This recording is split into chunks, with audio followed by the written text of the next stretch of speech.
Welcome to the first episode of Navigating the Cloud Journey podcast series. I'm your host, Mike Valadeo, and today we discuss visibility strategies for hybrid cloud environments. I'm delighted to have Ethan Banks as our guest today.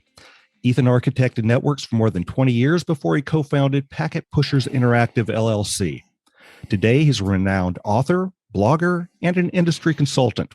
His company is responsible for producing content for multiple shows, including Heavy Networking and Day 2 Cloud. So we're going to jump right into content here. Ethan, I keep hearing that hybrid cloud has become the de facto standard. Is that true? And if so, what does it mean? Is there any way we could perhaps define some of these terms? So if we define hybrid cloud as you've got public cloud and you've got stuff in Amazon Web Services and Azure and wherever else you've got stuff, and then you've got some kind of on-premises gear still, because you do. Yeah, and most people do. And you've got, that's a rough definition to me of hybrid cloud. Okay. There are a few shops that have got everything migrated off to AWS. Everybody's got something on-prem because reasons.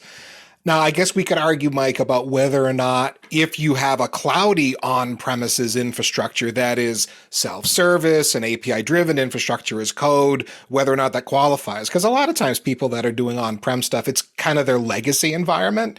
But, sure. Hybrid cloud is a big umbrella, I guess. So maybe we just got to keep it. There's stuff on-prem, Mike, and there's stuff in the public cloud too.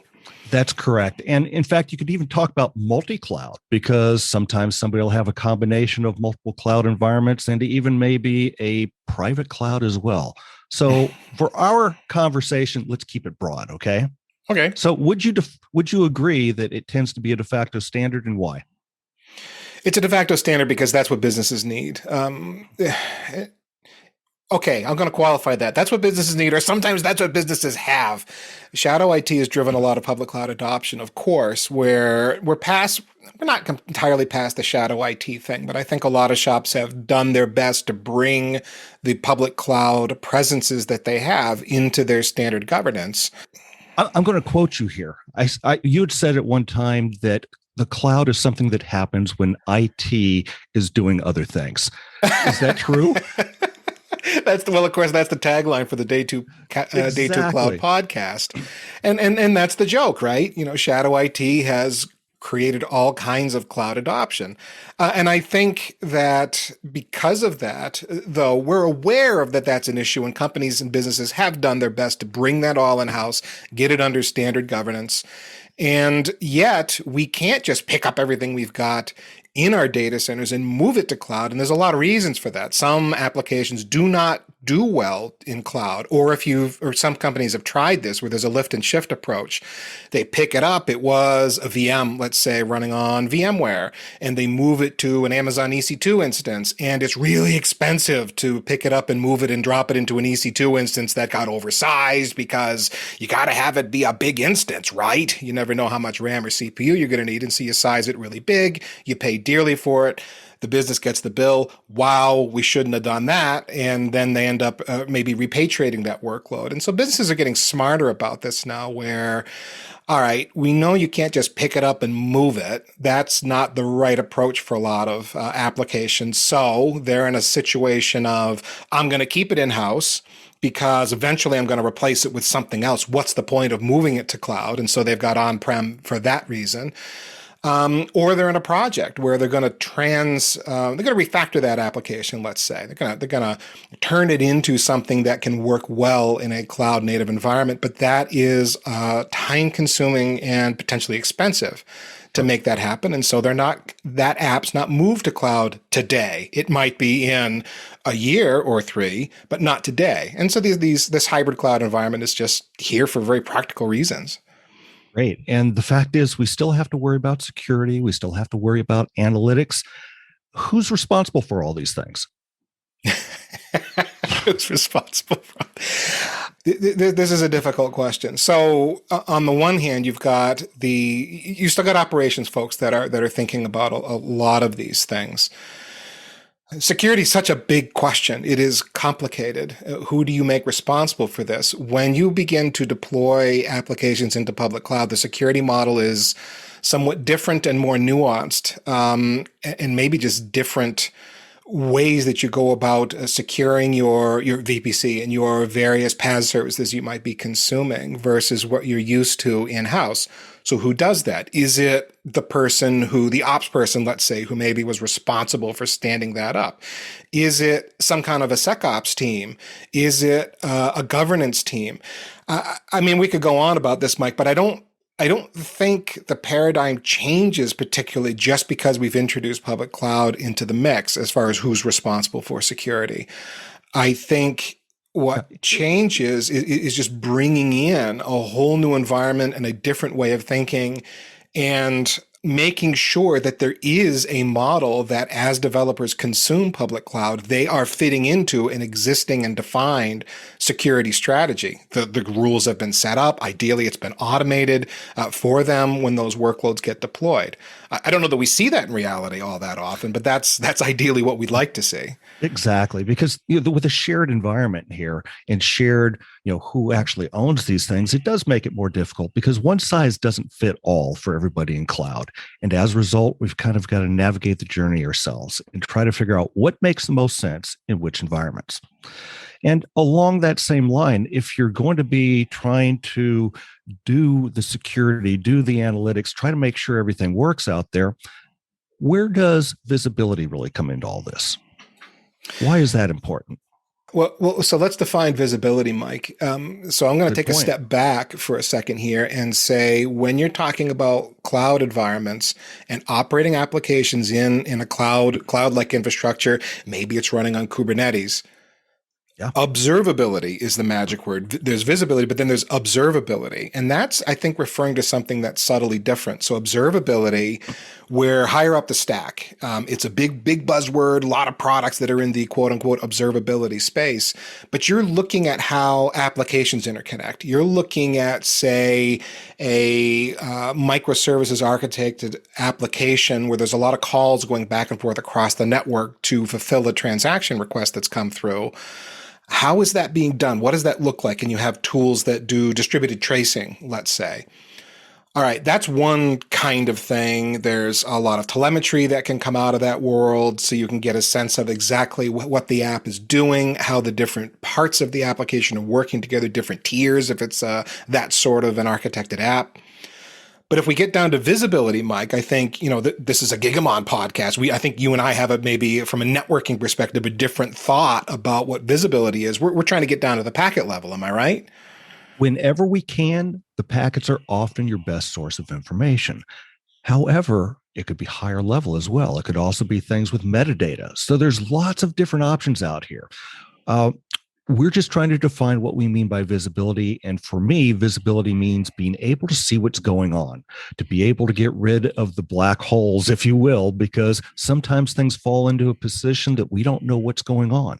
And maybe you want to use it obviously for security purposes, but also sometimes for troubleshooting. That could be a big deal, and it makes it difficult in the cloud. So by we're getting at network engineering, the network ops folks that are being blamed for the app performing poorly. Good point. Absolutely. The we is typically the people that are either the SecOps or the networking folks, because they're the ones that get the blame when something goes wrong. Yeah, and so in that case, visibility, it means what it's meant to us all these years. We want to be able to grab packets off the wire if we can. And we don't necessarily want all the packets. Practically speaking, we can't get all the packets. The wires are too fast. We're pushing too much data to capture it all, right? But we want the ability to know at any point on the network what data is flowing between 2 points, see those packets, the packets don't lie, and figure it out from there. Although, Mike, I got to point out, if we get to this point in troubleshooting where it's like, oh man, I got to break out the sniffer and start looking at what's going on, your day is not going well. If that's what you've been reduced to, that's just... You are absolutely right here, because we don't want to have to get to that point, but we do want the information to be able to keep us from getting to that point. So are there good ways to maybe leverage similar security across the hybrid environment? What are your thoughts there? How do you go about getting the information and moving it around? Give us some thoughts here. What are best practices? So it sounds like we're talking similar security in the context of visibility, Mike, yeah? Yes, I think so. In our shops, in the data centers that we own, we've built out visibility fabrics. That's the thing that we've done. And we've been able to plumb into anywhere in the network and pull bits off the wire using span ports on a switch, let's say, something like that, or maybe some agents here and there. But the big thing was we owned the network, we owned the physical switches and the physical hardware, and so we could plug in, say, I need this data that's on the network copied over to this span port, and then we send it off to something like a Gigamon box, and then off to a tool for analysis with our visibility fabrics. And it could be anything from Bro to Sericato, whatever you happen to have. It could be Palo Alto Networks. We don't really care what the tools are. We just want to be able to feed them properly. In the cloud, we don't have any switches anymore. So no switches. What happened to that? So that's really introduces the new paradigm here, where we need to be thinking about. It's not new, but it's how do we solve the problem of we don't own the switches, but we still want the packets. Where do we tap in so that we can see that stuff? And there's a bunch of answers to that question, Mike. Several different things that we can get into. Let's take AWS as an example. How would one be able to get some of the data? So Amazon offers a service called VPC Traffic Mirroring, where on an EC2 instance, you can say, I want to mirror traffic coming off of this EC2 interface and send it somewhere. Amazon will tunnel it for you and send it to where you want it to go. They also offer that on a network load balancer. So if you've got a network load balancer sitting out in front of your application, you can do it there.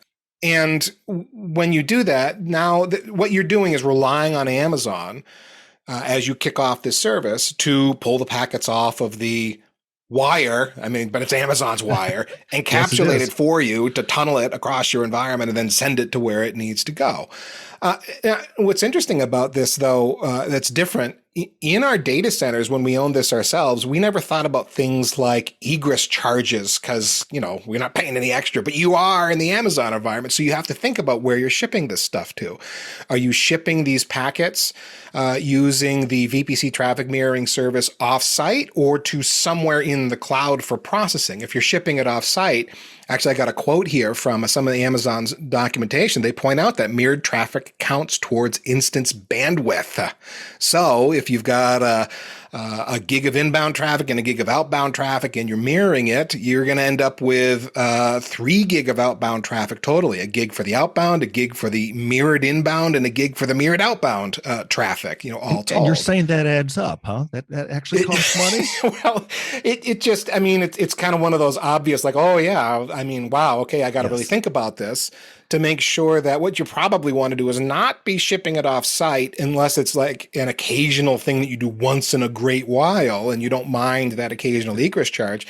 Yeah. Maybe you want to be shipping it to some instance inside the cloud for processing and then maybe ship metadata or something off site, something as like an that. Example, you might have a VPC that's set up as a tool stack and you could have your tools right there. That's one way. There's different ways that you can do things here.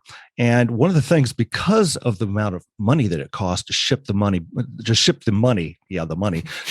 packets back and forth is simply the fact that you're better off doing your filtering ahead of time. Don't do it after you ship it back on-prem.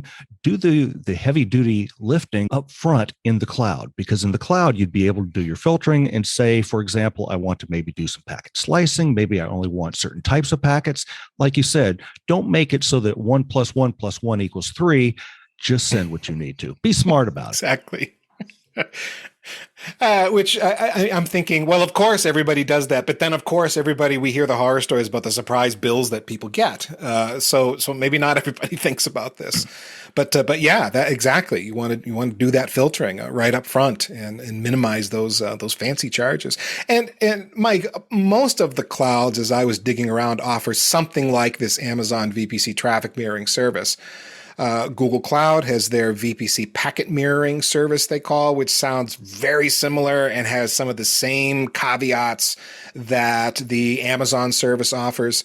Azure's an interesting one. They have a service called Virtual Network Tap, but it's a quote unquote preview feature, not supported currently. And that there's a doc I found dating back to 2019 where they say, yeah, it's a thing. And if you read through it, it sounds like the Google and the Amazon doc, but they're not really. It's not, again, it's a preview feature, not available to everyone. And I checked with one of my contacts at Azure and he confirmed that. No, that's where it's at. Not really a live thing right now. And Azure says, hey, go to the packet broker folks, which was interesting because it's like, okay, so you've got these cloud native services that can do packet mirroring for you. But if you can't get done what you need to there, depending on what cloud you're in and what functionality you're looking for, then now you're into a traditional packet broker. Again, like we've had for years, only redesigned in the image of the cloud, so you can still get your packets off the wire in the cloud. And I know this is where Gigamon lives, and there's a whole bunch of vendors that live in this space. I'll actually make a plug here. I don't normally want to make plugs for Gigamon, but Gigamon helped Azure in putting that together. So that future technology, which you say is very similar to the VPC mirroring that other clouds have, that's something that Gigamon has had a hand in working on because, of course, it's very important to us as well as the industry to be able to have that kind of capability in the future. So I do see it moving that direction. The Azure Network Tap, Virtual Network Tap is... Actually, their mirroring capabilities that is yet to be debuted is something that has been working with Gigamon. So that's just a little bit of insight for you here. So anyway, there's other ways of getting the traffic as well. Of course, let's say that you've got virtual switches out there. There's also things such as ER span and things of that nature. So there are ways of getting some. Well, I'd forgotten about that because it's like such a replica of what we do on site to do something like, okay, I got a Cisco CSR 1000V up there. And yeah, you can do ER span off of that. But it's like, I really think one of the errors that we make as network engineers moving into cloud is trying to make cloud behave like my on-premises stuff behaved. It just let that go. That's not how that's supposed to work anymore. Get your head around how the cloud wants you to use networking, what the limitations are, what the boundaries are, and how they want you to do things. And it's confining, which is ironically also liberating because it's like, I don't have 28 ways to do this. I have like one way to do this or maybe two ways to do this. But so often our go-to is, I want to do it the way I'm familiar with now and just replicate it in the cloud. Yes. But that can be slow. It can be inefficient. It can be expensive. And to unlearn what we've learned from on-premises data center work our whole careers, we have an opportunity now to learn something new, some fresh technology. And yeah, there's a lot of things that are the same. We don't have to relearn it all from scratch. But to me, if your solution to packet capture is throw up a CSR 1000V and do ER span, you're not taking an opportunity to do things in a new way. Maybe it's the most effective way as a short-term solution. Maybe it's the easiest thing to do. But to me, it's like falling back on what you know when there's probably a better, more cloud native or at least cloud friendly way to do such things. Well, I don't disagree with you at all here. So let's go into even some of the more uglier components that are out there. In the cloud, there's a whole bunch of different pieces out there. And what about things like agents? I know everybody loves agents, right? Everybody wants an agent out there. Isn't that, you just want one more agent to make everything work better for you, right? I mean, you're saying that tongue firmly in your cheek, Mike. I can see you on video here, but you're biting your own tongue off. But the agent thing architecturally solves a certain problem, right? Because then it becomes sort of, you don't care where the workload is. It doesn't even know there's public cloud there necessarily. You could just, as long as you can deploy the agent and you can see the agent wherever it lives, you can do the thing, whatever it is that the agent is called upon to do. No, we all hate agents and it's annoying and we got to standardize them in our builds and, put them up and they are what they add, weight and potentially latency and, all kinds of things. But they do, again, architecturally, they're kind of nice from that perspective, just for ease of deployment. you did preface this was the uglier bit, so I guess absolutely. This is for practitioners, as we've talked about. So the concept is we want to talk about these things because if you understand what your options are, then you can make the right decisions. And that's where I think we're really going here, because there are a lot of options. And what happens is a lot of the people that are used to being in on-prem, like you said, they're used to doing things a certain way. That has to shift. That has to evolve. And it will evolve both with the cloud companies themselves, as well as the way that we do business ourselves too, because you have to move. You make a point here, though, because it's not just about the consumers of these technologies that need to move along. It's also the vendors. It's also the public cloud providers. I mean, everybody is having to rethink about how some of these things are done. I think early days of public cloud, we were in a situation where public cloud was designed more with hyperscale in mind and more automated procedures in mind and a more typical sort of workload in mind. When the enterprise came along and began consuming cloud more and more and more and brought their not hyperscaler kind of problems where you needed more insights, going back to the hyperscaler example, if you have something that's slow and you have enough telemetry to know that container running that copy of the workload is just a dog, what do? You kill it. You delete it. You restart it. You move on. You don't troubleshoot it. You don't think about it. Oh, something's got malware on it. Kill it. Restart with the golden image. Go. You solve the problems that way. Now, I think enterprise could benefit from that sort of thinking. At the same time, a lot of the applications aren't designed to be able to work that way. It's still a monolith of some sort. It doesn't scale out where you can just kill and restart instances. And so cloud too, and the vendors that have supported the enterprise and are now supporting enterprises that are moving into cloud have had to evolve the tools as well. So there's a lot of things that are going on here that make this complicated. It's not like, if you just figure out the cloud native thing, you'd be fine. It's not so simple as that, because not all the tooling is even there to do exactly what we maybe need to do. And so now it's getting to, we've got a lot of minimum viable product and better. We've got a lot of, I think, kind of 2.0 of these sorts of solutions that are out there. And then we're learning how to use them. But now it's like, okay, what else do we really need to make these tools efficient and insightful and as inexpensive from a cloud perspective and user perspective as possible? Yep. And I agree with you that the whole reason why people have moved to cloud is because it's easy to spin things up. It's easy to take care of the scalability. You don't have to wait 3 months to order the gear and then build it out. It happens really, really fast. The drawback, of course, is we still have to secure it. We still have to maintain it. We still have to do all these things. And we're just talking through different ways of possibly getting that accomplished. So any other best practices or possible gotchas that come to mind? Anything else we should mention here? Well, if best practices, we're talking around, security. To me, the biggest thing is to get all the right folks engaged as you're beginning to move these workloads up to cloud. You have a security model, you have a governance model, data governance, and so on. Okay, before you move to cloud, that conversation needs to be had. That is, get all the folks around the table, discuss how you're going to take your long years standard set of processes, procedures, rules, governance, and then map that into the cloud. It will open up a very large discussion. We talked earlier, Mike, about, well, who's responsible for security? And I don't know that we came up with a clear answer, because I don't think there's a clear answer to give, because it depends so heavily on your organization, how you're using the cloud, what rules the different applications fall under, and so forth, which underscores the point here. You've got to have everyone together in agreement on what's happening and then establishing what those security rules are going to be.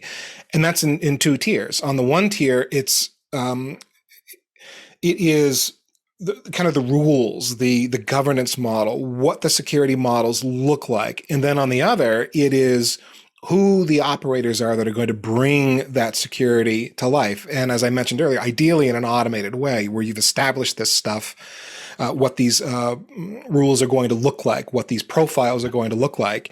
as you bring a workload into existence, those security profiles are automatically applied so that devs don't have to think about it. Because if there's someone that's not responsible for security, I mean, at least at an infrastructure level, it shouldn't be the devs. They don't want to have to think about that. That should just be there for them. Let them worry about application level security.